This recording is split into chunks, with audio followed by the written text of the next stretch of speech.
Hello everyone, मैं नीलम तिवारी आप सभी का मैग्नेट ब्रेन्स में बहुत बहुत स्वागत करती हूँ। मैग्नेट ब्रेन्स एक ऐसा चैनल है जहाँ पर आपको किंडरगार्टन से लेके 12th क्लास तक का सारा स्टडी मटेरियल बिल्कुल फ्री अवेलेबल करवाया जाता है। जैसा कि हमने कल अपने लास्ट वीडियो में हमने आपको लोट लकार अर्थात आज्ञार्थवाच हमारा क्या होता है, जहाँ पर कोई आपको आज्ञा दे या फिर आप किसी से आज्ञा लें, तब इन स्थिति में जो हम वाक्य बनाते हैं उनमें हम कौन सी क्रियाओं का प्रयोग करते हैं, वहां पर हम लोट लकार की क्रियाओं का प्रयोग करते हैं। लोट लकार क्या होता है, जहां पे आज्ञा हमें मिले या फिर हम किसी से आज्ञा लें।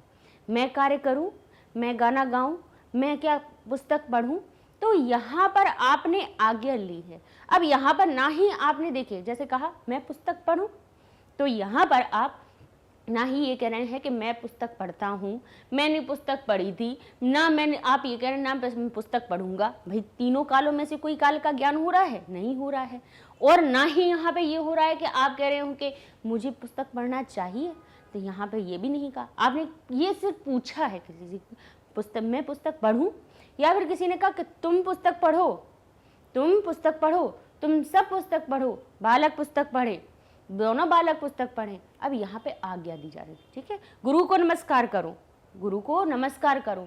तो यहाँ पे जहाँ पे सिर्फ आपको आज्ञा मिले, ऐसे वाक्य जहाँ पर आपको आज्ञा मिले वो हमारे किस लकार में आते हैं? लोट लकार में। और लोट लकार के जैसे कि हमने आपको क्रियाओं का भी कल भी आपको प्रयोग बताया था, अपन फिर से लिख लेते हैं कि याद रखने का सबसे अच्छा तरीका ये है कि हमें फिर से ऐसा नहीं है कि हमें अलग अलग तरीके से हमें फिर हम कहें कि अभी तो हमने वर्तमान काल लट लकार की हमने क्रियाओं को सीखा, उनको याद किया, फिर हमने भूतकाल की क्रियाओं को याद किया, फिर भविष्य की किया। तो देखिए हमने आपको लिंक से दोनों समझाए, कैसे एक दूसरे से कैसे संबंध बताया कि लट कर लीजिए याद, तो आपके लिट याद हो जाएंगे आपको, क्योंकि वर्तमान काल जैसे ही लिट लकार में भी तीतः अंति सीथा था आमी आवह आमा लगाए जाते हैं, ठीक है। तो ये दोनों एक जैसे हो गए। सिर्फ परिवर्तन कितना होता है कि लिट लकार यानी जो भविष्य काल होता है उसमें स्या और जुड़ जाता है, तो क्या बन जाता है, जैसे तीतः अंति जहां हम लट लकार में बना रहे थे वहीं पे लिट में बन जाएगा स्यति स्यतः स्यन्ति, स्यसि स्यथः स्यत, श्यामी स्यावः श्यामः। इस तरह से हमारे देखेंगे कि स्या लगने से लट लकार जैसे ही लिट के बन जाते हैं। तो अब आता है आपका लोट लकार। तो लोट लकार की आप क्रियाएं कैसे याद करें आप, है ना, क्योंकि भाई इतनी सारी क्रियाएं हैं, वैसे तो बहुत सरल होती हैं, कोई बड़ी बात नहीं है इनको याद करना। जब हम 2-4 बार उन चीज़ों को दोहराते हैं तो अपने आप से ध्यान आ जाती हैं। अब देखिए कि ये लोट लकार है और लोट लकार में कह रहे हैं कि किस प्रकार से क्रियाएं बनाएं। तो भाई हमने लंग लकार भूतकाल की याद की है, अगर लंग लकार की याद की है तो आपकी लोट लकार की भी आपको याद हो जाएंगी। कैसे कि पहले लंग लकार की लिख लीजिए, कैसे, जैसे हम कहते हैं ये प्रथम पुरुष, मध्यम पुरुष और उत्तम पुरुष। हालांकि ये चीज़ हम बता चुके हैं आपको, लेकिन हम कई बार ये चीज़ें क्यों थोड़ा सा दोहरा देते हैं 5-10 मिनट के लिए, क्योंकि कि हो सकता है कि वो पार्ट किसी बच्चे का छूट गया हो, तो सीधा हम यहाँ पे अनुवाद करवाना शुरू कर देंगे तो उसको वो समझ में नहीं आएगा। इसलिए हम थोड़ा सा 5 मिनट का अपना लास्ट वीडियो से लिंक करने वाला रिवाइज अपन ले लेते हैं, ठीक है। बेसिक अपनी सारी चीज़ें लेके चल लेते हैं। तो प्रथम पुरुष, मध्यम पुरुष, उत्तम पुरुष, बताइए पुरुष कैसे होते हैं? तीनों पुरुष की पहचान क्या होती है? प्रथम पुरुष में जो क्रियाएं होती हैं वो किसके लिए प्रयोग होती हैं, मध्यम की किसके लिए होती हैं, और उत्तम पुरुष की क्रियाएं कहाँ लगाई जाती हैं? तो उसके लिए हमने क्या याद करने को बताया था आपको कि वाक्य में जहां मैं उत्तम तुम मध्यम बाकी सब प्रथम, याद रख लीजिए, मैं उत्तम तुम मध्यम बाकी सब प्रथम, अर्थात वाक्य में जहां उत्तम मैं लिखा हुआ हो, मैं हम दोनों और हम सब लिखा हुआ हो, तो उत्तम पुरुष की क्रियाओं का प्रयोग करिएगा हर एक लकार में। ये नहीं है सिर्फ लोट लकार की बात करें, लंग की करें, लट की, हर एक जगह पुरुष तीनों यही रहेंगे। उत्तम में मैं हम दोनों रहेंगे, मध्यम में तुम हो जाओगे, तुम दोनों तुम सब, और प्रथम में बाकी जितनी संज्ञा सर्वनाम आती हैं बस मैं और तुम छोड़ दो। अगर आपको मैं और तुम ये दो ना दिखे तो बस समझ लीजिए कि सब प्रथम में आना है, सब में प्रथम की क्रिया लगाइए, ठीक है। सबसे अच्छी बिल्कुल छोटा सा तरीका होता है ये याद रखने का। अब कहते हैं कि लंग लकार की क्रियाएं कैसी होती हैं, कहते हैं त, ताम, न, फिर कहते हैं अह, तम, त, फिर कहा जाता है आव, आम। ये अब कहेंगे ये अरे ये तो कुछ दिखता ही नहीं है, रूप तो कुछ और बनते हैं। तो भाई हम बाद में लगने वाली चीजें बता रहे हैं कि बाद में क्या लगा, जैसे पठ हो गया तो हो जाएगा पठत, पठताम, पठन, पठह, पठम, और पठतम और पठत, फिर हो जाएगा पठम, पठा, पठाम। भाई ये कैसे बने?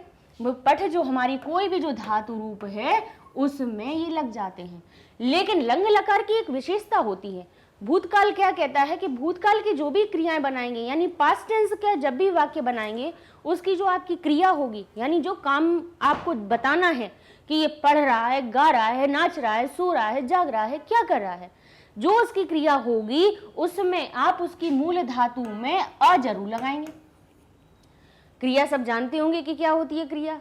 दुनिया में जितने काम होते हैं वो सब क्रियाएं कहलाती हैं, और उनको जो करता है वही करता है। क्रिया को करने वाला जो होता है वो कर्ता होता है ना। इसीलिए हमने एक कर्ता को याद रखने की लाइन क्या बताई थी आपको, कि जो कार्य को करता है वही करता है। इस तरह से क्या याद बना रहेगा, हमेशा छोटी छोटी सी चीजों से हमेशा याद हो जाता है। अब कहते हैं ये लंग हो गया लकार। लंग में कह दिया है कि आ जुड़ता है, ठीक है, कोई भी धातु होगी उसके आगे यानी उपसर्ग के रूप में अ लगेगा, और पीछे लगने वाले प्रत्यय ये होते हैं। तो लंग को लोट में बनाना है तो क्या करें, देखिए अपन कर लेते हैं इसका चेंज कलर, और अब देख लेते हैं हम इसको बना लेते हैं लोट। तो सबसे पहले तो हम क्या करेंगे कि इस आ को करेंगे गायब, यानी जो भूतकाल में अ लगता है वो नहीं लगाएंगे। और अब हम इन क्रियाओं को क्या करेंगे, कहेंगे इतना करेंगे कि ता की जगह इसको कर देंगे तू, क्या कर देंगे तू, और यहाँ पे भी ना के आधे ना के बाद भी लगा देंगे तू। तो आधे ना के बाद जब व्यंजन आ जाएगा तो वो हो जाएगा अंतु, तू ताम अंतु। फिर यहाँ पे क्या करेंगे, मध्यम पुरुष में क्या करेंगे, कहेंगे पूरे में तो कुछ नहीं करना है, सिर्फ ये आहा की जो दो बिंदी है इनको कर दीजिए गायब। तो जहां अहतमता था वो हो जाएगा अतमता।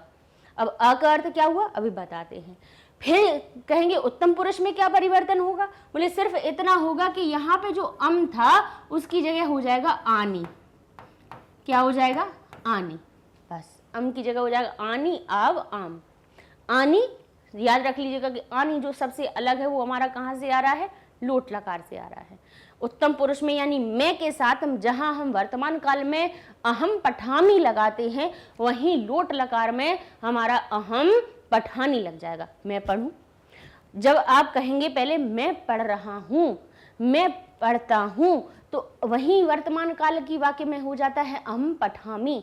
और जहां आपने आज्ञा मांगी, अभी आप आज्ञा नहीं मांग रहे थे, वर्तमान काल का अगर वाक्य बना रहे थे तो आप कह रहे थे कि मैं पुस्तक पढ़ता हूं। ये हमारा एक साधारण कौन सा हो गया, वर्तमान काल का वाक्य हो गया, मैं पुस्तक पढ़ता हूं। तो हम यहाँ पे मैं को क्या कहते हैं, हम अहम, और पुस्तक हमारा कर्म हो जाएगी तो कर्मणि द्वितीय, द्वितीय विभक्ति लगा के लिख दीजिए पुस्तकम, और ये पढ़ता हूं बन जाएगा हमारा पठामी। क्या बन जाएगा, पठामी। और वहीं पे जैसे ही आपने आज्ञार्थ वाला वाक्य बनाया, अनुज्ञा वाला, कि मैं पुस्तक पढ़ूं, क्या कहा आपने, मैं पुस्तक पढ़ूं, आपने क्या एक रिक्वेस्ट की, ठीक है। तो वहीं पे हमारा क्या हो जाएगा ये, फिर यहाँ पे अब जो हमारी पठ धातु है, देखिए पढ़ने की क्रिया वहां पर भी हो रही थी, पढ़ने की क्रिया यहाँ पे भी हो रही थी, काम तो पढ़ने का ही हो रहा था, लेकिन कहने का तरीका बदल गया। यहाँ वर्तमान काल की बात कही, कहा कि मैं पुस्तक पढ़ता हूँ, यहाँ पे आप किसी से आज्ञा नहीं मांग रहे, यहाँ आप अपना काम स्वयं कर रहे हैं। लेकिन जहाँ आज्ञा की बात आई वहीं पे वो हमारा किस में बनेगा, फिर वर्तमान काल से हटके कहाँ बन जाएगा हमारा, कौन सा, लोट लकार। क्या बन जाएगा, लोट लकार। तो अहम ही रहेगा, मैं को तो अहम हमेशा ही कहना है। पुस्तक हमारी कर्म है, क्योंकि पढ़ने के द्वारा आप क्या करना चाह रहे हो, बोले किसको पढ़ना चाह रहे हो, पुस्तक को पढ़ना चाह रहे हो, तो वो आपका कर्म ही रहेगा। तो ये हो जाएगा पुस्तकम। और फिर कहा पढ़ूं, तो पढ़ने की धातु में मैं के साथ में उत्तम, क्योंकि मैं जो होता है वो उत्तम पुरुष का एक वचन होता है, जैसे ही हम दोनों होता है वो द्विवचन में पहुंच जाता है, और जैसे ही हम सब हो जाते हैं तो वो हमारा बहुवचन की क्रिया लग जाती है। तो मैं अकेला है, एक है, इसलिए एक वचन की क्रिया लगेगी। तो क्या हो जाएगा, जहां यहां बना रहे थे पठामी, और हमारा लोट लकार में बन जाएगा पठानी। ठीक है, ये परिवर्तन। अब हमने इसलिए ये बता दिया कि एक आपने वाक्य में प्रयोग देख लिया ना, तो अब आपको याद रहेगा कि मैं के साथ में अगर आज्ञा वाली बात आएगी तो आपको वहां पठानी लगाना है। कोई भी क्रिया होगी, पठानी, गच्छानी, जो भी क्रिया होगी उसमें आप आनी लगा देंगे। इसलिए हमने ये आपको वाक्य का थोड़ा प्रयोग बता दिया, ठीक है। क्योंकि कई चीजें क्या होती है, हमें मेमोराइज कब रहती हैं, जब हम उनका प्रयोग। तो अब याद रखिएगा कि अगर जैसे हमारे पास मैं, पुरुष कैसे याद रखेंगे आप, कि अगर यहाँ पे मैं लिखा हुआ है, मैं, हम दोनों और हम सब, तो कौन सी क्रियाएं लगाएंगे आप, उत्तम पुरुष वाली। तुम लिखा होगा तो आप कौन सी लगाएंगे, मध्यम पुरुष वाली। और बाकी की जितने संज्ञा सर्वनाम बच जाते हैं, सारी संज्ञा और सर्वनाम जितने भी बच जाते हैं, उन सभी में हम कौन सी क्रियाएं लगाते हैं, प्रथम पुरुष की। ठीक है, एक जगह छोटा से लिख लीजिए कि मैं उत्तम, तुम मध्यम और बाकी सारे संज्ञा सर्वनाम प्रथम। ठीक है, ये हो गया। अच्छा, ये कहां पर आए, ये जब कर्ता के रूप में होंगे। जब ये सभी कर्ता के रूप में होंगे तो कर्ता के साथ में क्रिया जुड़ती ही है। जैसे कहा था ना हमने कि मैं पढ़ूं, मैं पढ़ूं। ठीक है, तो अब इसमें क्या करेंगे आप, मैं जो है वो कौन, मैं को संस्कृत में हम क्या कहते हैं, अहम, और पढ़ने की क्रिया को कहते हैं पठ। तो जैसे मैं हमारा किस में आता है, उत्तम पुरुष में आता है, तो उसकी जो क्रिया है, उसका जो काम है, तो उसमें हम कुछ ना कुछ ऐसा परिवर्तन या प्रत्यय लगाते हैं जिससे कि वो अलग हमारा काल बताने लगता है, यानी ये पता चलने लगता है कि ये वाक्य किस प्रकार का है। तो अब हम उत्तम पुरुष का, देखिए, वह अनुवाद बनाने के लिए हमने आपको दो तरीके बताई ही है। क्या हमें क्या देखना चाहिए, हमें देखना चाहिए कि ये जो हमारा कर्ता है, कौन है ये हमारा कर्ता, क्रिया हम कैसे लगाते हैं, ये अपन अनुवाद में काफ़ी जगह पढ़ चुके हैं, लास्ट वीडियो से ही पढ़ते हुए आ रहे हैं अपन, जहाँ से अनुवाद अपन ने सीखे हैं वहाँ से। लेकिन फिर भी एक बार अपन रिवाइज करके फिर ये वाले वाक्यों के अपन प्रयोग सीखेंगे। तो कहते हैं कि कर्ता जो होता है, भाई काम करने वाला जो है, पहले हमें उसका क्या देखना चाहिए, पहले तो देख लेना चाहिए काल। ठीक है, काल के साथ में फिर हमें क्या देखना चाहिए, हमें उसका देखना चाहिए पुरुष, काल, पुरुष और वचन। ये किस लिए देखना है, जो ये क्रिया है, क्रिया का रूप बनाने के लिए। और इसका स्वयं का अगर रूप देखना है तो हमें क्या करना है, ये हमें पता होना चाहिए कि ये जो मैं शब्द है किस प्रकार का है, अकारांत है, पुल्लिंग है, स्त्रीलिंग है या अन्य कोई है। मैं और तुम के हमारे देखिए अलग ही चलते हैं, मध्यम और उत्तम पुरुष के, चाहे मैं लड़का हो, लड़की हो या कोई नपुंसकलिंग हो, उन सब के लिए मैं के समान रूप होते हैं। और ऐसे ही तुम होता है, तुम के लिए भी समान रूप होते हैं। तुम कोई लड़का भी हो सकता है, लड़की भी हो सकती है, या कोई नपुंसकलिंग वस्तु हो सकती है ना। तो मैं और तुम, अस्मद और युष्मद, ये हमने शब्द रूप आपको सिखाए हैं। और उनमें भी जब मैं जो शब्द है, मैं हो या तुम हो, वो जब कोई काम कर रहे हैं तब उनके रूप आप कौन से लगाएंगे, तब वो बन जाते हैं कर्ता। और कर्तरी प्रथमा, यानी कर्ता जहां होता है वहां प्रथमा विभक्ति लगाते हैं। प्रथमा विभक्ति का अर्थ क्या हुआ कि अहम की जो पहली लाइन है आपकी, कि प्रथमा विभक्ति अगर देखें और मैं का रूप देखें तो क्या बनता है हमारा, अहम, आवाम और वयम। ठीक है, अहम, आवाम, वयम। और अगर हम तुम की प्रथमा विभक्ति देखें तो क्या बनता है, क्योंकि प्रथमा विभक्ति हर कर्ता में प्रथमा विभक्ति ही लगनी है। तो हम उत्तम पुरुष से आपको बताते चले आ रहे हैं कि अपन ने पहले मैं के देख लिए, जब मैं कोई काम कर रहा हूं तब उसके अहम, आवाम, वयम की तरह रूप लगेंगे। जब मैं अकेला हूं तो अहम लगेगा मैं के साथ, हम दोनों यानी मेरे साथ में कोई एक और कोई काम करने लगा, मेरा भाई करने लगा, तो हम आवाम कहेंगे कि हम दोनों ने पेड़ लगाए। और वहीं पे कह दिया वयम, यानी हम सब ने चित्र देखा, हम सब ने पुस्तक पढ़ी, तब हमारा वही मैं के संग में और दो तीन लोग हो गए ना, तो इसलिए वो हो गया वयम। ठीक है, जो हम सब को संस्कृत में वयम कहते हैं। ऐसे ही अब मध्यम पुरुष का कर्ता बताए तो उसमें कैसे बनेगा, तो मध्यम पुरुष में जो तुम होता है उसको हम क्या कहते हैं, त्वम। फिर वही द्विवचन में कहा तुम और तुम दोनों, दो लोग हो गए, तो उसी को अब तुम ही नहीं कहेंगे, उसका रूप बदल के क्या हो जाएगा हमारा, ये हो जाएगा युवाम। और वहीं पे अगर तुम सब हो गए तो क्या हो जाएगा, यूयम। यानी तुम अकेले बैठे हुए थे, तुम्हारे साथ में एक तुम्हारा भाई भी आ गया और देखते देखते तुम्हारा कोई एक मित्र भी आ गया या 2-4 मित्र आ गए, तब तुम यूयम हो गए। यानी तुम अकेले नहीं रहे, तुम नहीं रहे, पहले भाई आया तो तुम दोनों युवाम हो गए और तुम सब लोग हो गए, तुम सब इकट्ठे हो गए। तो जो तुम सब हम कहते हैं, तुम सब लोग क्या कर रहे हो, तुम सब लोग पढ़ रहे हो। तो ये जो तुम सब जो शब्द है वो यूयम से बनेगा। ठीक है, फिर और कहें, कर्ता की बात ही चल रही है अपनी, तो उसमें हम बता देते हैं कि बाकी और जो जितने भी संज्ञा होती हैं भाई, फिर उनके हम ऐसे रूप बनाते हैं जैसे बालक हुआ, शिक्षक हुआ, छात्र हुआ, अकारांत तो होंगे उनके बालक की तरह रूप बना दीजिए। बालक में भी कौन से, अगर वो कर्ता है तो प्रथमा विभक्ति। ठीक है, प्रथमा विभक्ति समझते जाइएगा कि हर कर्ता में जहां होगा कर्तरी प्रथमा, यानी कर्ता जहां होता है, जो कोई काम करता है भाई, क्योंकि उसको प्रथमा क्यों कहते हैं, याद रखने की बात के लिए कह रहे हैं। प्रथमा क्यों कहते हैं, क्योंकि जो काम हो रहे हैं वो उसी के द्वारा हो रहे हैं, अगर वो नहीं है तो कोई काम होगा ही नहीं। मान लीजिए कि खाली अपना कमरा है और अगर कहें कि यहाँ कोई नाचने लगे, तो भाई नाचने के लिए कोई तो चाहिए, गाना गाने के लिए कोई तो चाहिए, लिखने के लिए कोई तो चाहिए, बैठने के लिए कोई तो चाहिए, सोने के लिए कोई तो चाहिए। भाई कोई होगा तभी वो क्रिया होगी, नहीं तो नहीं होगी। बिना कर्ता की कोई क्रिया हो सकती है क्या, कोई काम हो सकता है, नहीं होगा, शून्य है सब कुछ। तो जैसे अभी हम हैं यहाँ पे पढ़ा रहे हैं, तो भाई हम हैं तभी तो पढ़ा रहे हैं, और ये हम हट गए, लो अब हट गए, अब कोई है आपको पढ़ाने वाला, लो अब कोई नहीं है।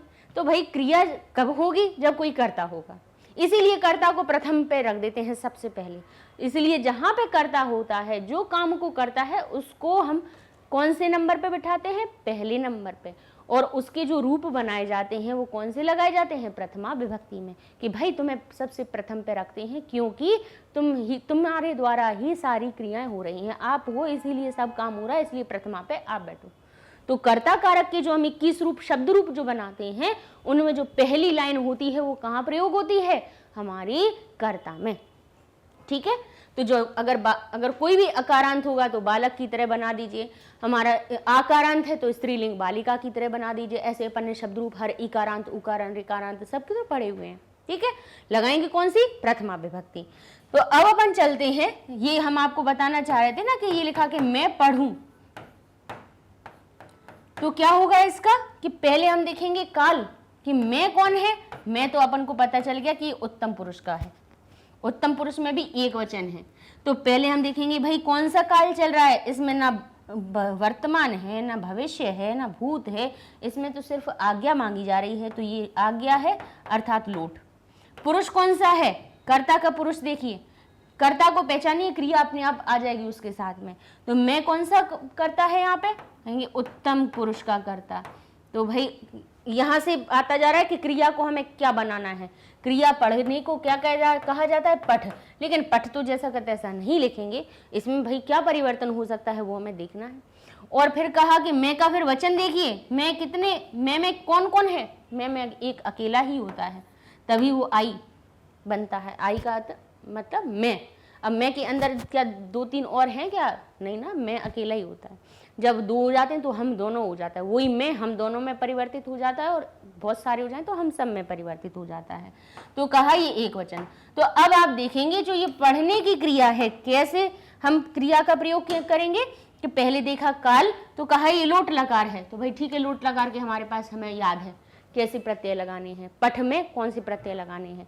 पुरुष देखेंगे भाई, पर पुरुष कौन सा कह रहे हैं, कह रहे हैं उत्तम कह रहे हैं, मैं उत्तम में होता है। ठीक है, वचन कौन सा है, कह रहे हैं एक वचन है। तो अगर एक वचन है, उत्तम पुरुष है, तो पठ में क्या लगा देंगे, आनी। तो पठ में आनी लगेगा तो वो क्या बन जाएगा हमारा, पठानी। और मैं अकेला है तो क्या बनेगा, मैं को क्या कहते हैं हम एक वचन में, अहम, तो बन जाएगा अहम। और पठ बन जाएगा हमारा पठानी। क्या बन जाएगा, मैं पढ़ूं कह रहे थे ना हम आपसे, तो ये क्या बन जाएगा, पठानी। ठीक है, ये आपको वाक्य बनाने के तरीके हो गए कि इस प्रकार से हम लोट लकार के वाक्य बनाते हैं। अपन ने लास्ट वीडियो में भी पढ़ लिए हैं, लेकिन भाई किसी के बच्चे का कोई छूटे नहीं, ऐसा ना हो कि हम आगे बढ़ने लगे और हो सकता है लास्ट वीडियो का कहीं कोई चीज़ छूट गई हो, तो 5 मिनट में अपन पहले उसको रिवाइज करके फिर आगे बढ़ लेते हैं। ठीक है, अब चलते हैं, अब यहाँ पे हमारा सब क्लियर हो गया, आपको समझ में आ गया कि क्या क्या परिवर्तन होता है। अम की जगह यहाँ आनी हो गया, यहाँ अह की जगह केवल अ हो गया, और यहाँ पे त था वहाँ पे तू हो गया, यहाँ पे अकेला न था तो उसके संग में भी तू लग गया। तू ताम अंतु अतम त आनी आव आम। ठीक, अब चलते हैं, अब अपन देखते हैं वाक्य पे। अच्छा, कर्ता हमने बता दिया, क्रिया आपको बता दी। तीसरी चीज अपन देख लेते हैं एक कि कर्म, कर्म भी आएगा वाक्यों में।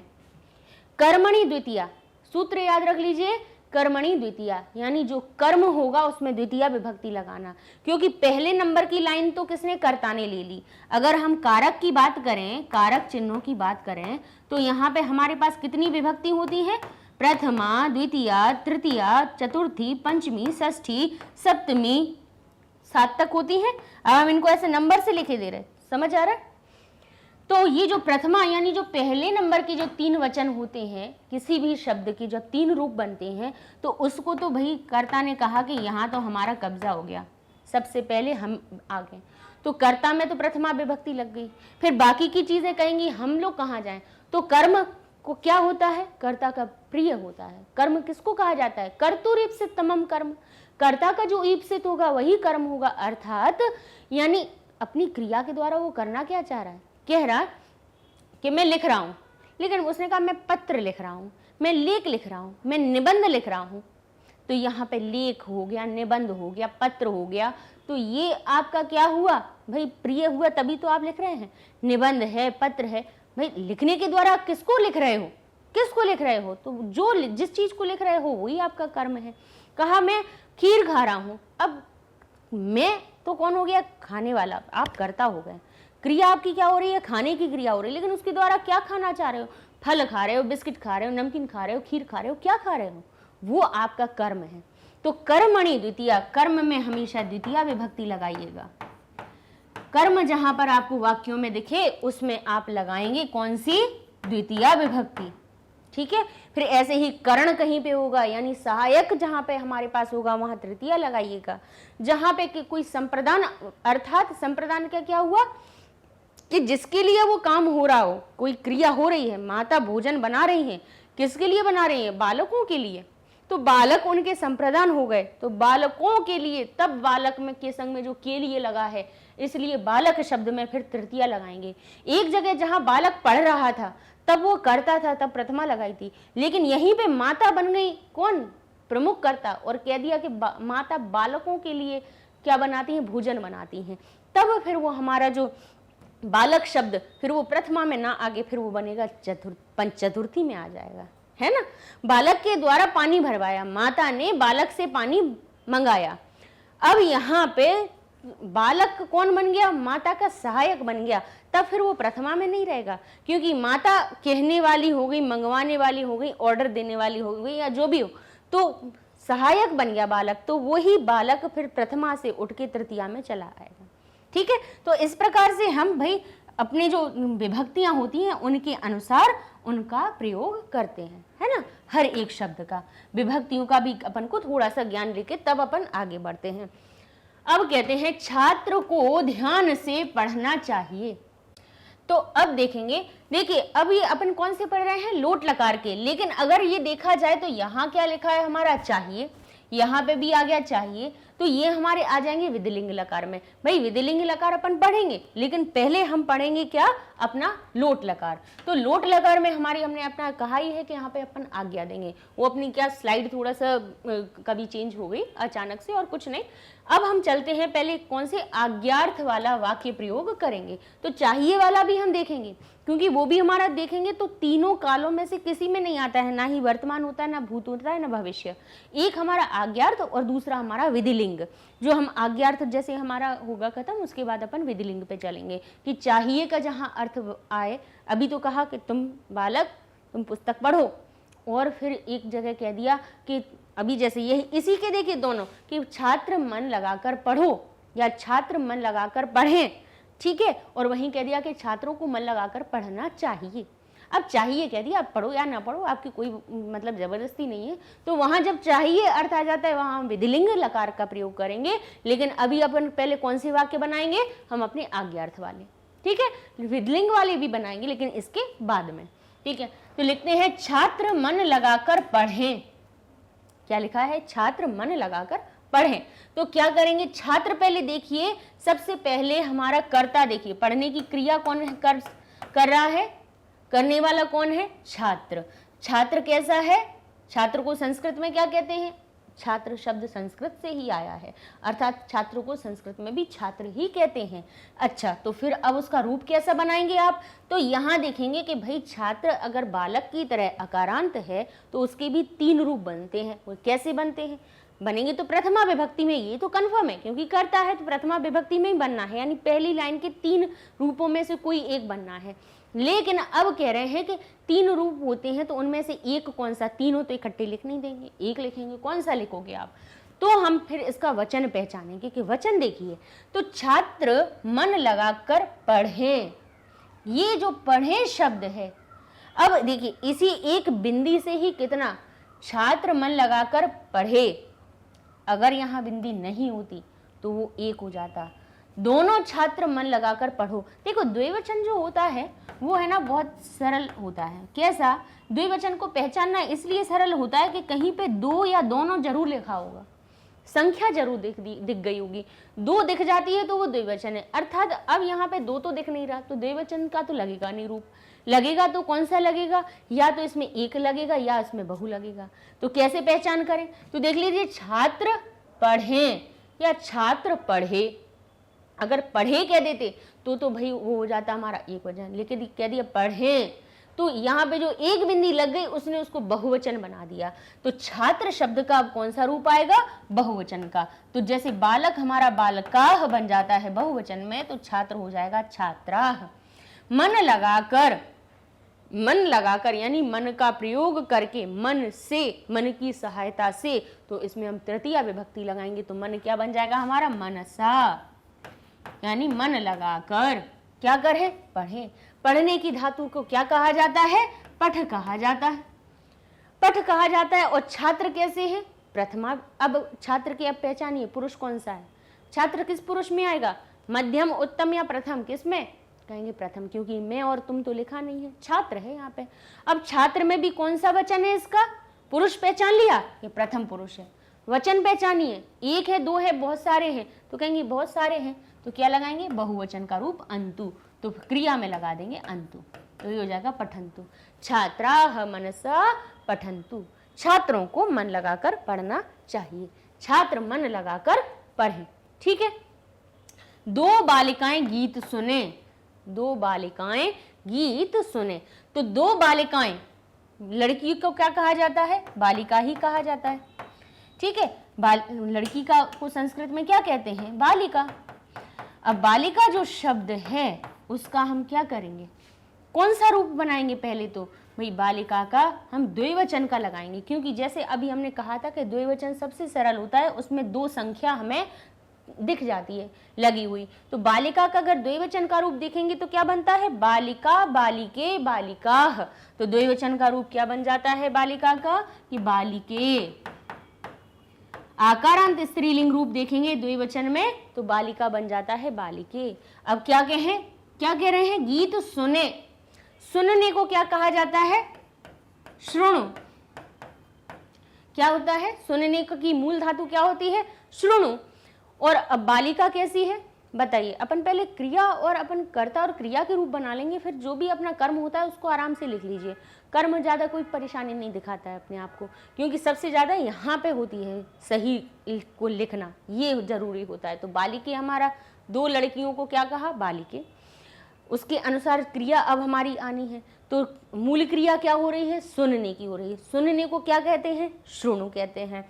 अब श्रुणु हो गई तो यहाँ पर अब बालिका का पुरुष पहचानिए, किस पुरुष में आ रही है? प्रथमा, मध्यम या उत्तम में? तो कह रहे हैं ये प्रथम में आ रही है, तो प्रथम पुरुष। वचन पहचानिए, क्यों? अब प्रथम पुरुष में तो 3 तू, ताम, अंतु 3 प्रत्यय हैं, कौन सा लगाएंगे आप? तो कह रहे हैं फिर इसका वचन देख लीजिए, क्योंकि वचन पहचानेंगे तभी वही उसी वचन का हमारा प्रत्यय आ जाएगा। तो बालिका यहाँ पे द्विवचन है, तो हमारा यहाँ से द्विवचन वाला अब हम प्रत्यय उठाएंगे ताम, तो क्या बन जाएगा ये हमारा? बालिके श्रुणुताम। ठीक है। अब क्या सुने? कर्म क्या है उनका? गीत। तो कर्म को क्या लिख दीजिए? गीतम। बस अंकी बिंदी लगा के कर्म लगा दीजिए, क्योंकि अगर कर्म हमारा एक वचन है, बहुत ध्यान से सुनिएगा बात, कर्म जहां पर हमें अलग अलग वचनों में ना दिखे, यानी गीतों को ना सुन, यहाँ लिखा हुआ है 2 बालिकाएं 2 गीत सुने होता तब उसका रूप अलग होता। अगर कहते बालिकाएं गीतों को सुने तब हम बहुवचन लगाते। लेकिन जहां पर आपको कर्म एक वचन में दिखे, ध्यान करिएगा, बहुत ध्यान से सुनिएगा, जहां पर आपको कर्म एक वचन में दिखे, वहां पर आपको क्या करना है? उस कर्म में, जैसे पुस्तक है तो पुस्तक को लगा दीजिए पुस्तकम, फल है तो लिख दीजिए फलम, पुष्प है तो लिख दीजिए पुष्पम, गीत है तो लिख दीजिए गीतम, जल है तो लिख दीजिए जलम। बस सब में अंकी बिंदी लगा दीजिए, या तो हमारा म हलंत लगा दीजिए या फिर हमारी अंकी बिंदी लगा दीजिए, ठीक है, अनुस्वार लगा दीजिए। तो ये हमारा, क्योंकि आप अगर द्वितीय विभक्ति किसी की भी देख लें, किसी शब्द रूप की उठा के देख लीजिएगा, आज देखिएगा उसमें जैसे ही आप द्विवचन का, द्वितीय विभक्ति का जो भी एक वचन देखेंगे, द्वितीय दूसरी जो लाइन होती है शब्द रूप की, उसका पहला एक वचन उठा के देखेंगे तो उसमें सब हमारा माँ हलंत से होता है। तो माँ हलंत लिख दीजिए या उस पर अनुस्वार लगा दीजिए, एक ही बात होती है, ठीक है। तो इस तरह से हम छोटी सी ट्रिक से अपन कर्म के ज़्यादा, अपन को बहुत ज़्यादा ध्यान नहीं रखना होगा। हम समझ लेंगे कि बालक विद्यालय जाएगा, तो वही जो जाने की क्रिया हो गई, बालक कर्ता हो गया और कर्म उसका कौन है? विद्यालय, तो लिख दीजिए विद्यालयम। बस पुस्तक को पढ़ेगा तो पुस्तकम, फूल को देखेगा पुष्पम, फल को खाएगा फलम, गीत को सुनेगा गीतम, जल को पिएगा जलम, ठीक है। तो ये हमारा कर्म का लगाने का तरीका हो गया। अब कहते हैं सभी स्त्रियां भय त्यागें। क्या कहते हैं? सभी स्त्रियां।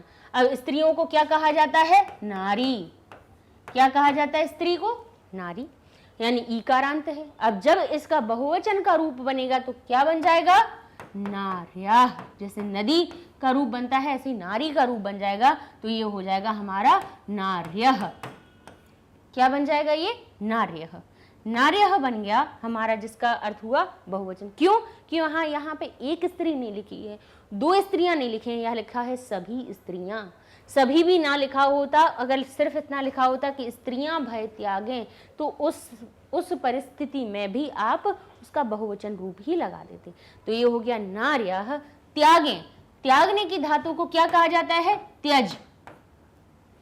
क्या कहा जाता है? त्यज, यानी त्यागें। अब नारी त्यज मूल धातु है, त्यागने को त्यज कहा जाता है, लेकिन उसका रूप कैसा बनेगा? नारी के अनुसार। नारी हमारी प्रथम पुरुष में है, क्योंकि मैं और तुम तो लिखा नहीं है, नारी लिखा है। कोई भी संज्ञा सर्वनाम होगा प्रथम पुरुष में होगा, और वो भी किस वचन में है? बहुवचन में है। तो हमारा जो नारी शब्द होगा उसमें क्या आ जाएगा? प्रथम पुरुष का बहुवचन का रूप आ जाएगा। तो क्या हो जाएगा? त्यज्यन्तु। क्या हो जाएगा? त्यज्यन्तु, ठीक है। त्यज्य क्या बन जाएगा? त्यज्यन्तु। और कहेंगे किसको त्यागे? भय को त्यागे, तो यहाँ पे आ जाएगा भयम। भय क्या हो गया? कर्म, तो बिंदी लगा दीजिए भयम। नार्यः भयम त्यज्यन्तु, ठीक है। अब आगे देख लेते हैं। ऐसे शिष्य आचार्य को प्रणाम करें। शिष्य आचार्य को प्रणाम करे या करें। अब देखिए फिर से वही देख लीजिए कि एक बिंदी से ही हमें वचन का अनुभव हो रहा है कि भाई यहाँ पर एक वचन है या द्विवचन है। शिष्य आचार्य को प्रणाम करे, एक शिष्य करे, और शिष्य आचार्य को प्रणाम करें, यानी यहाँ एक शिष्य नहीं है, बहुत सारे हैं। तो शिष्य हमारा कैसा है? अकारांत है, तो इसका कौन सा रूप बनाएंगे आप? बहुवचन का। तो शिष्य क्या बन जाएगा यहाँ पे? शिष्याः, यानी बहुवचन का रूप लगा दीजिए जैसे बालक का बनता है। अब प्रणाम करें। प्रणाम को क्या कहा जाता है? प्रणम धातु होती है। क्या होती है? प्रणम धातु होती है। नम धातु होती है, उसी में प्र लगा देते हैं उपसर्ग, तो नम से वो नम से नमस्कार बनता है, नमन बनता है, और प्र लगने से प्रणाम बन जाता है, ठीक है। तो यहाँ कहते हैं प्रणम। अब आप कहेंगे नम धातु में णम कहाँ से आ जाता है? तो एक आपको हमने णत्व विधान बताया था कि जहाँ पे र होता है, जहाँ पे र, किसी भी पद में जहाँ र का आगमन हो जाता है वहाँ पे न में परिवर्तित हो जाता है। तो जैसे ही पहले ये नम धातु थी और उसमें जो हमारा उपसर्ग प्र लगा, नम धातु नमस्कार करने के लिए थी, नमन करने के लिए थी, और उसमें जो जब प्र लगा तो पा में जो छुपा हुआ जो र था उसने ना को णा में बदल दिया, तब ये हमारा प्रणम बना। ठीक है, हमें थोड़ा थोड़ा शब्दों का पता होना चाहिए भाई कि क्यों ऐसा हो रहा है। तो कहा शिष्या क्या करें, प्रणाम करें, तो ये कहेंगे प्रणम, प्रणम लिख दिया। अब इसके बाद क्या करेंगे, फिर देखेंगे कि शिष्य हमारा किस पुरुष और किस वचन का है। पुरुष और वचन पहचानिए, तो पुरुष हमारा है इसमें प्रथम, और वचन कौन सा है इसमें, बहुवचन, क्योंकि एक शिष्य नहीं है, दो नहीं है, बहुत सारी बातें हो रही है। यानी शिष्य शिष्य, या तो कह देते कि सभी शिष्य गुरु को प्रणाम करें, अब उन्होंने सभी नहीं लगाया तो क्या करेंगे। तो यहाँ पे अब हम लास्ट में जो क्रिया है उनको देख लेंगे, तो हम उसमें समझ लेंगे कि भाई इसमें करे लिखा है या करें लिखा है। तो जो एक बिंदी आई है उसने बता दिया कि ये बहुवचन की बात है। तो शिष्याः प्रणम और क्या लगाएंगे, अंतु, तो ये हो जाएगा प्रणमंतु। क्या बन जाएगा, प्रणमंतु। अब किसको करें, आचार्य को, तो ये आप लिख देंगे आचार्यम।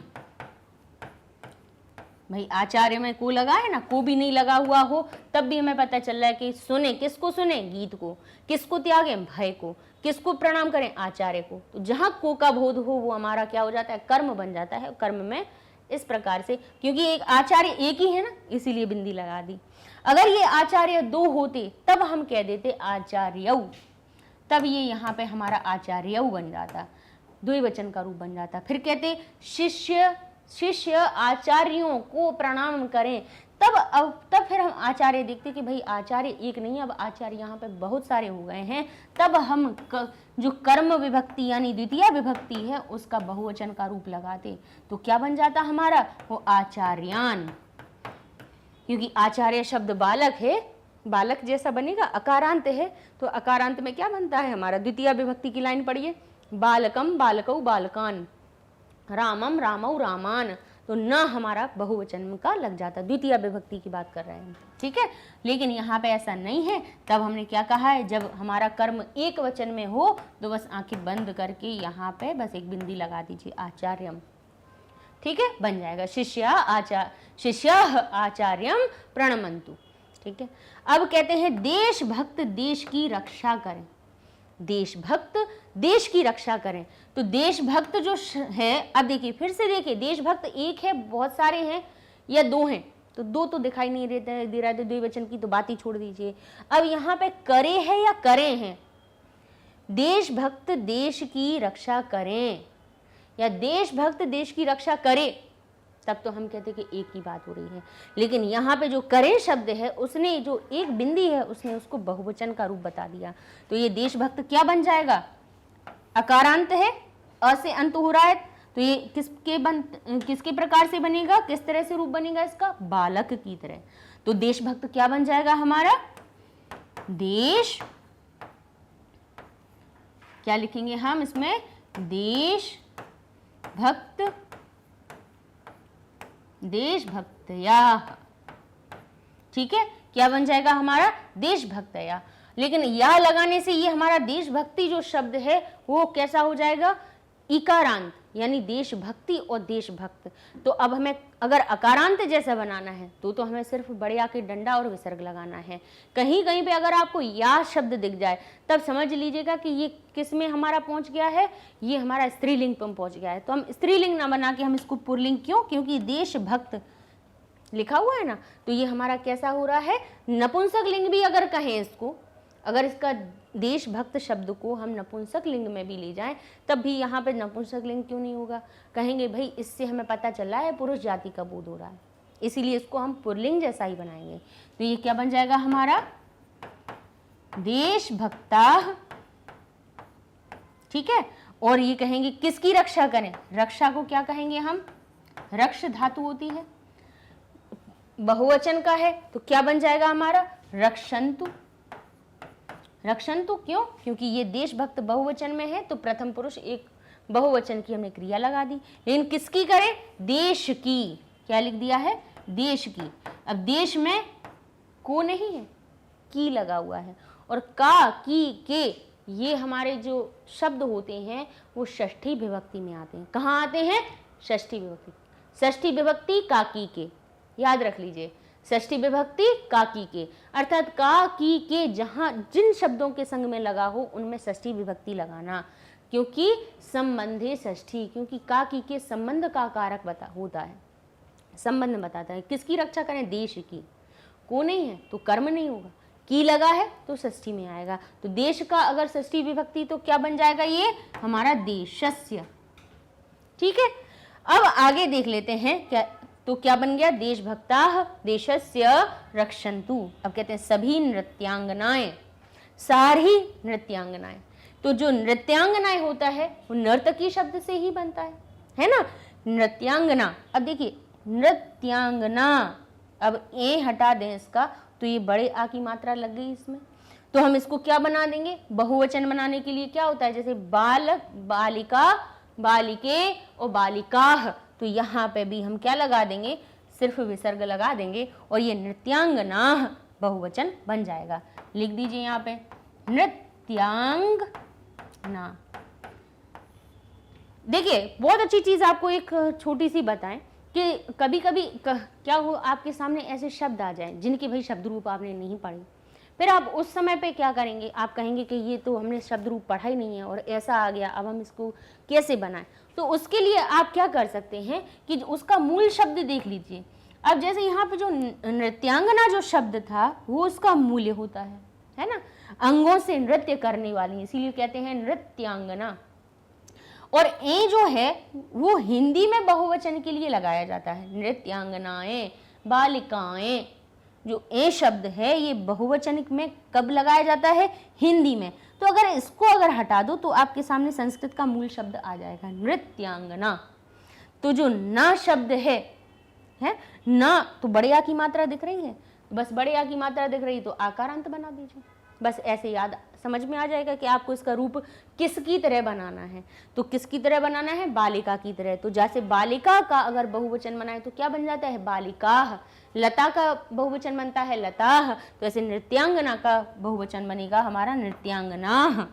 अब क्या कह रहे हैं? नृत्य करें। क्या कह रहे हैं? नृत्य करें। तो अब यहाँ पे जो नृत्य हमारी जो धातु है उसको लिख दिया हमने। फिर कह रहे हैं नृत्यांगना कैसी है? एक है, दो है या बहुत सारी हैं? तो कह रहे हैं यहाँ पे तो सभी शब्द लिख गया, अर्थात बहुवचन है। तो फिर किस पुरुष की है नृत्यांगना हमारी? प्रथम, मध्यम या उत्तम? प्रथम पुरुष। क्रिया कौन सी लगेगी? बहुवचन वाली। तो ये हो जाएगा नृत्यन्तु। क्या बन जाएगा? नृत्यन्तु। नृत्यांगनाः नृत्यन्तु। ठीक है, अब कहा तुम घर जाओ। अभी ये अपन प्रथम पुरुष की बात कर रहे थे, अब देखिए अब आ गया है तुम। तुम का अर्थ होता है किस पुरुष का कर्ता हो गया ये हमारा? अब मध्यम पुरुष। अभी तक अपन ने कहाँ लगाई? अंतु, ताम, अंतु, ये सब हमारे किस में बन गए?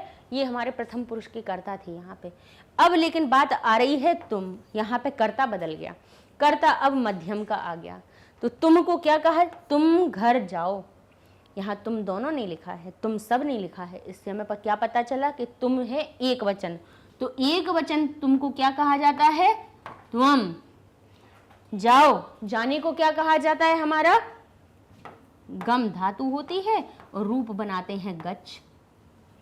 ठीक है, अब देखिए अभी हमने गच्छ उसका मूल रूप लिख दिया। हर क्रिया का पहले मूल रूप लिख दीजिए, फिर उसके बाद में जो लगने हैं प्रत्यय उनको लगा देते हैं। तो कह रहे हैं जाओ।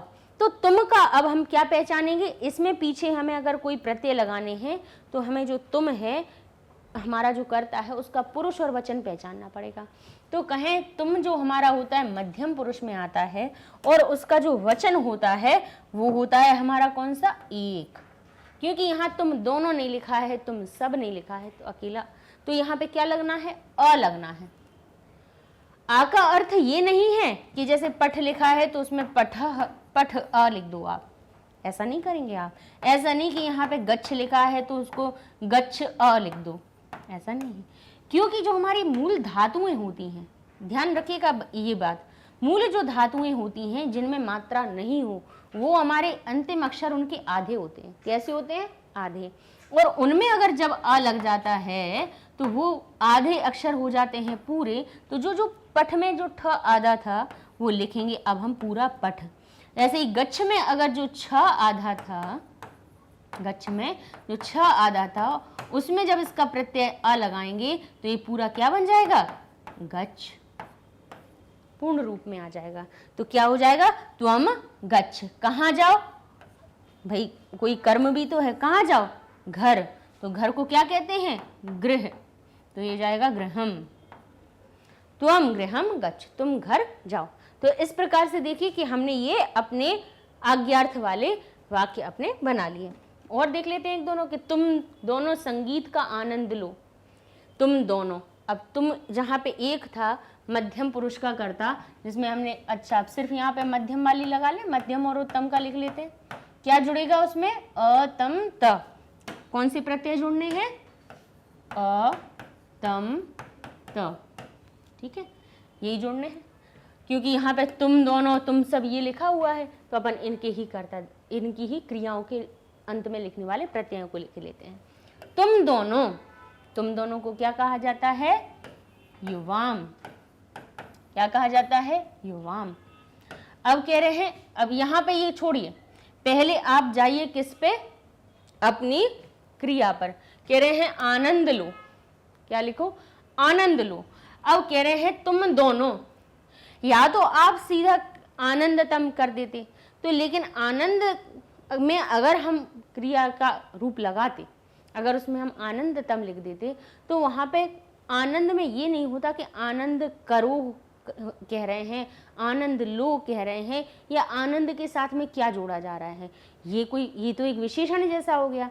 तो जो लेना है यहाँ पे, जो प्राप्त करने की बात हो कि आनंद प्राप्त करो, आनंद को लो, तो जो लो शब्द है वो क्या, प्राप्त करने का अर्थ बता रहा है।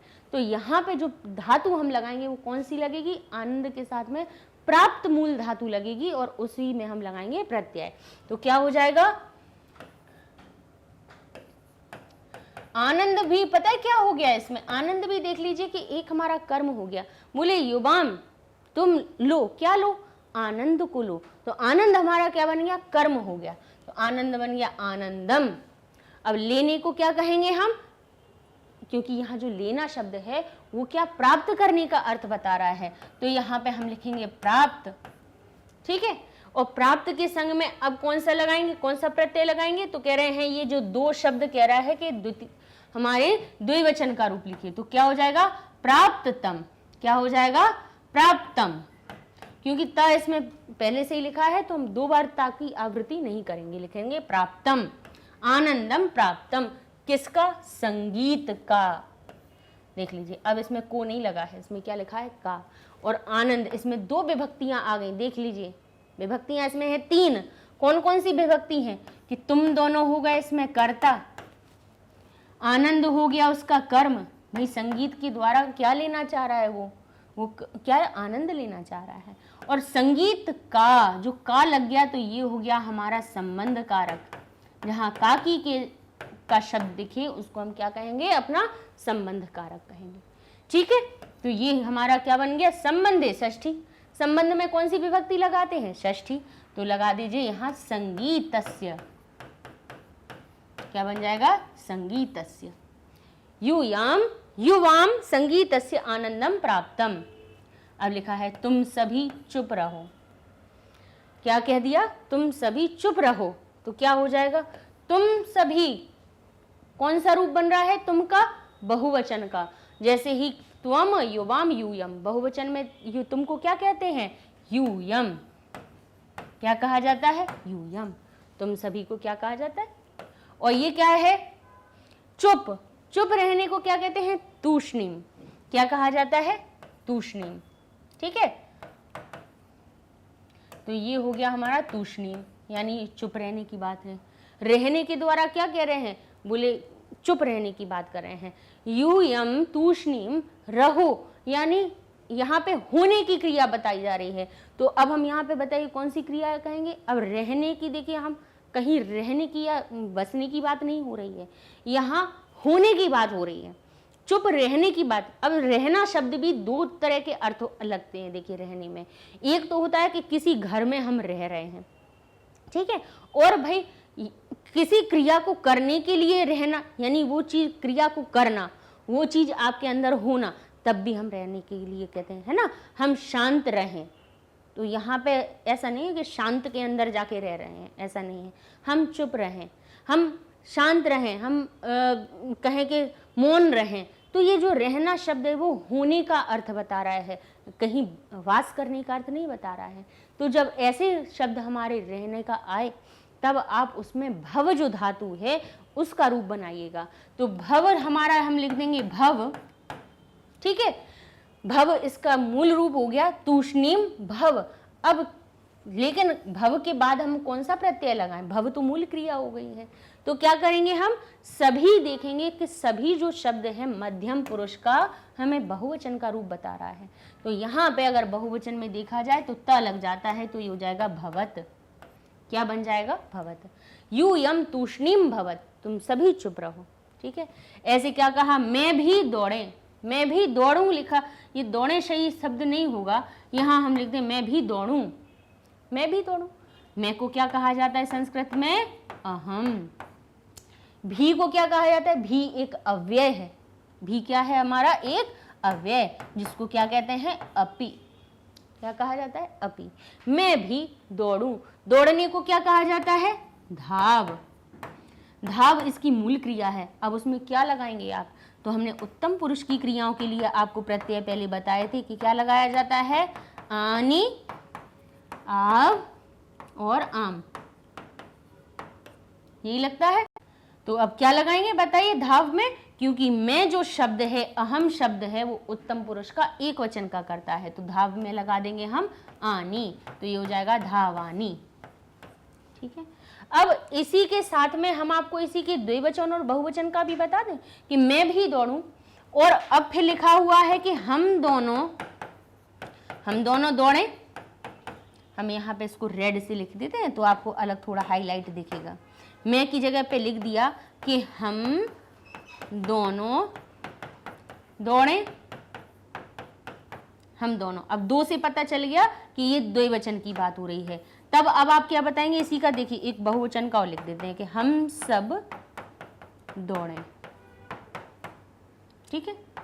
क्या बनाएंगे अब इसका बताइए, हम दोनों को क्या कहा जाता है संस्कृत में, अहम आवाम वयम। आवाम दूसरे नंबर पे क्या आया, आवाम, लिख लीजिए आवाम। और क्या लिखा, हम दोनों दौड़े। अब अगर इसमें भी लिखा होता तब तो आप अपी लिख देते, हम दोनों भी दौड़े। अगर भी शब्द लगा हुआ होता हमारे वाक्य में तो हम अपी लगा देते। नहीं है तो दौड़ने की क्रिया को कहा जाता है धाव, कह दिया, लिख दिया धाव। और धाव के बाद बताइए अब द्विवचन की उत्तम पुरुष में हम दोनों को क्या कहा जाता है, द्विवचन का कर्ता कहा जाता है। तो अब क्या लिखाएंगे, धावाव। क्या बन जाएंगे, धावाव। अब कहा हम सब दौड़ें, हम सब, तो अहम आवाम की जगह अब ये हो जाएगा हमारा वयम, क्योंकि कर्ता अब एक नहीं रह गया, दो नहीं रह गया, ये यहाँ पे बहुवचन हो गया, तो क्या बन जाएगा वयम। और क्या धाव धातु में अब कौन सा प्रत्यय लगेगा, बहुवचन वाला आम, तो ये हो जाएगा हमारा धावाम, ठीक है।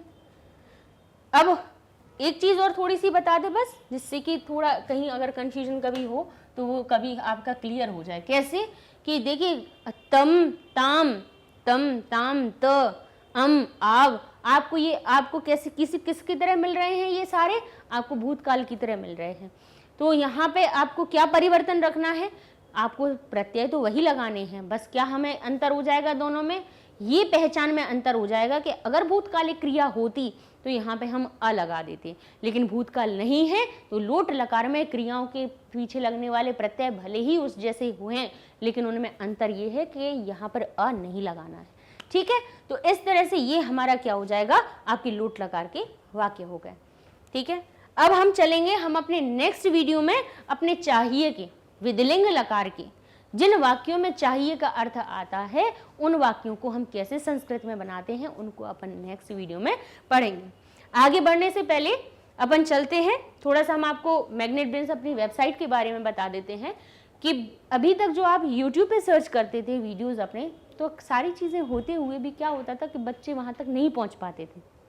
तो अब आप YouTube पे भी सर्च कर सकते हैं, लेकिन उसके साथ में भी अब आप हमारी मैग्नेट ब्रेन्स वेबसाइट पे भी अपने वीडियोस को और लेक्चर्स को आसानी से ढूंढ सकते हैं। कैसे कि आप गूगल पे जाइए, गूगल टैब पे आपको क्या टाइप करना है, magnetbrains.com इंटर करेंगे, वैसे ही आपके सामने ये पेज ओपन हो जाएगा, the magnet brains education platform. बस सिंपली क्या करना है आपको कि इसको जैसे ही आप स्क्रॉल करेंगे तो आपके सामने ये स्क्रीन ऐसे दिखने लगेगी और उसमें भी लिखा होगा एक्सप्लोर टॉप कोर्सेज, यानी एक्सप्लोर कर लीजिए टॉप कोर्सेज जो भी आपको चाहिए। और यहाँ पे आपको सारे क्लास फर्स्ट से लेकर 12th तक के सारे क्लासेस लिखे हुए हैं।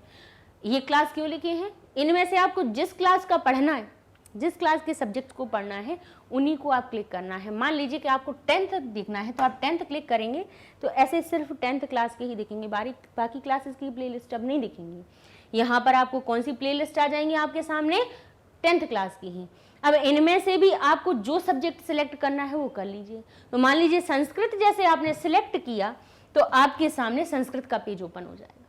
ठीक है, संस्कृत का पेज ओपन हुआ, उसमें यहाँ देखेंगे कि चैप्टर वाइज वीडियोस, यानी यहाँ पे हर चैप्टर के अलग अलग वीडियोस हैं, सेपरेट भी हैं और साथ में भी लिस्ट है अपनी, है ना।